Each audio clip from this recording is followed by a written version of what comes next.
सरकार जहां किसानों की आय को दुगुना करने की बात करती है और किसानों के लिए तमाम सहूलियत और योजना भी संचालित कर रही है, लेकिन इसके बावजूद भी स्थानीय जिम्मेदारों की लापरवाही से सरकार के मंसूबे पर पानी फिरता नजर हुआ आता है। और जनपद में तमाम जगहों पर किसान कहीं नलकूप को लेकर, तो कहीं बिजली की समस्या को लेकर के, तो कहीं खाद और बीज को लेकर के अक्सर परेशान रहते हैं। आलम यह होता है कि जिम्मेदार लोग समस्या का समाधान करना तो दूर, समय पर फ़ोन भी नहीं उठाते हैं और लाचार और मजबूर किसान किसी तरह अपना काम निकालते हैं। एक ऐसा ही मामला डीग ब्लॉक के बीसा गांव में देखने को मिला है, जहां पर बीते वर्ष नवंबर माह से ही सरकारी नलकूप खराब है और स्थानीय लोगों ने इसे कई बार सही कराने के लिए जिम्मेदार लोगों से कहा, लेकिन जिम्मेदार लोग नित नया बहाना बनाते हैं, जिसकी वजह से किसानों की फसलों की सिंचाई प्रभावित हो रही है और फसल भी नुकसान हो रही है। लोग किसी तरह अपने फसलों की पंपिंग सेट से पाइप लगाकर खेतों की सिंचाई कर रहे हैं, लेकिन सही सिंचाई नहीं हो पा रही है। बीसा गांव में स्थित द्वितीय नलकूप संख्या 481 बीते 4 माह से खराब है, लेकिन जिम्मेदार लोग किसानों की फसलों का कोई ध्यान नहीं दे रहे हैं। ग्रामीणों ने जिलाधिकारी से मांग की है कि इस पर ध्यान दें, नहीं तो गाँव के लोग जिलाधिकारी कार्यालय पहुँच करके धरना प्रदर्शन करने पर मजबूर होंगे। बीसा गाँव निवासी आशीष पांडे, सुभाष दुबे, लालचंद, महेंद्र,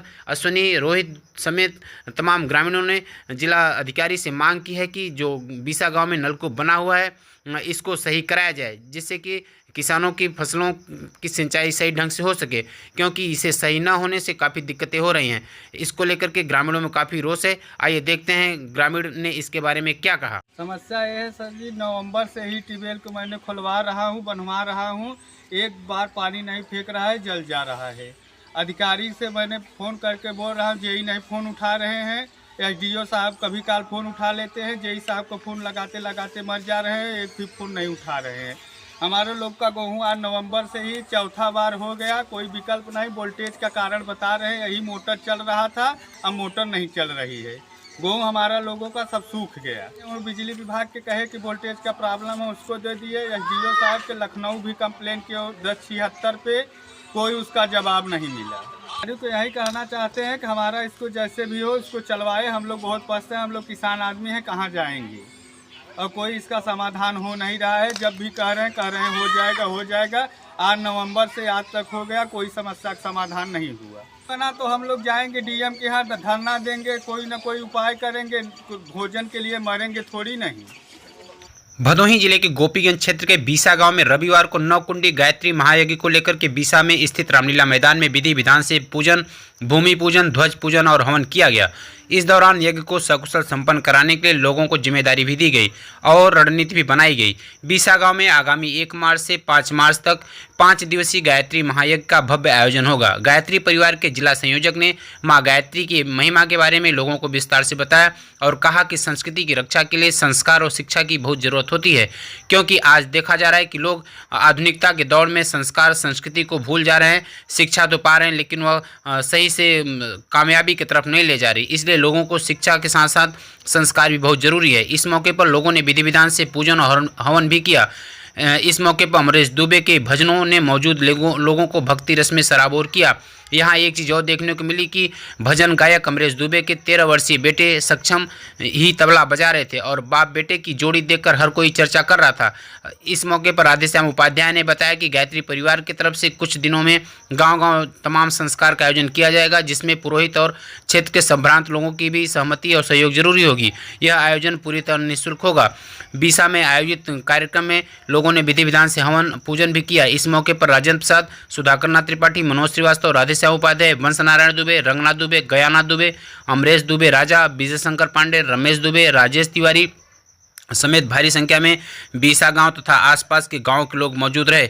अब यह कार्यक्रम बीसा में चलेगा, जिसकी तैयारियां पूरी की जा चुकी है और आप लोगों से भी निवेदन है कि आप लोग भी मौका निकाल करके 1 से 5 मार्च तक बीसा में जरूर पहुँचें। और आए विधायक दीनानाथ भास्कर ने रविवार को विकास कार्यों का किया लोकार्पण, जिसमें 7 मार्गों का लोकार्पण शामिल। भदोही जनपद के औराई से विधायक दीनानाथ भास्कर ने रविवार को विभिन्न योजनाओं के अंतर्गत पूर्ण हुए विकास कार्यों का लोकार्पण किया, जिसमें नगर पंचायत खमरिया के वार्ड नंबर 2 भजईपुर में मुख्यमंत्री नगरीय अल्प विकसित व मलिन बस्ती विकास योजना के अंतर्गत जिला नगरीय विकास अभिकरण डूडा की ओर से खमरिया नगर बाईपास पर राम सजीवन लाल इंटरमीडिएट कॉलेज से होते हुए विक्रम कारपेट तक बनी इंटरलॉकिंग सड़कें भी शामिल रही। विधायक दीनानाथ भास्कर ने कहा कि लोकार्पण में कुल 7 मार्गों को शामिल किया गया है, जिसमें से 7 मार्गों में 3 मार्ग घोसिया नगर पंचायत, 3 मार्ग गोपीगंज नगर पालिका और 1 मार्ग खमरिया नगर पंचायत में शामिल हैं, जिनका लोकार्पण किया गया।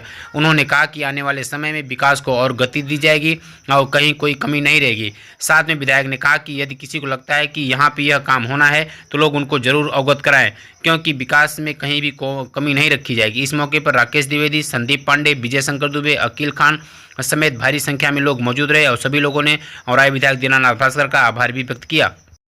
भदोही जनपद के गोपीगंज थाना क्षेत्र अंतर्गत जंगीगंज बाजार और झिरिया पुल के पास रविवार को हुई 2 सड़क दुर्घटनाओं में 5 पुरुष तथा 2 महिलाओं समेत 7 लोग घायल हो गए।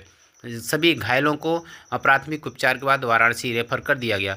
पहली घटना जंगीगंज बाजार में रविवार को सुबह होती है, जब एक ट्रैक्टर सीमेंट लाद करके सर्विस लेन से हाईवे पे चढ़ना चाह रहा था। इसी समय वह पलट गया और वाराणसी की तरफ से आ रही एक कार जिसमें 4 लोग सवार थे, वो जाकर के ट्रैक्टर ट्राली से भिड़ गए और वो लोग गंभीर रूप से घायल हो गए। स्थानीय लोगों की मदद से सभी घायलों को गोपीगंज सामुदायिक स्वास्थ्य केंद्र भेजा गया, जहाँ से उनको वाराणसी रेफर कर दिया गया। सभी घायल बिहार के निवासी बताए गए हैं। वहीं दूसरी घटना झिरियापुर के पास हुई, जहां पर वाराणसी के तरफ जा रहे एक कार सवार जिसमें 3 लोग बैठे थे, जिसमें 2 महिलाएं और 1 पुरुष था। तीनों लोग चोटिल हो गए, घायल हो गए। उनको गोपीगंज भर्ती कराया गया, जहां पर उसके बाद उनको भी वाराणसी रेफर कर दिया गया। भदोही जिले के औराई थाना अंतर्गत भमौरा गांव में रविवार की सुबह एक युवक का शव कुएं में मिलने से सनसनी फैल गई। मालूम हो कि भमौरा गांव निवासी नसीम नामक एक युवक शनिवार की रात को ही शौच के लिए निकला था और वह फिर घर नहीं लौटा। परिजनों ने काफ़ी खोजबीन की, लेकिन उसका कहीं पता नहीं चला। रविवार की सुबह उसका शव एक कुएं में मिला। घटना की जानकारी होने पर पुलिस भी पहुँच करके घटना की जानकारी ली और शव को कब्जे में लेकर के पोस्टमार्टम के लिए भेज दिया। परिजनों का रो रो कर बुरा हाल है। उसको 2 लड़की और 1 लड़का है।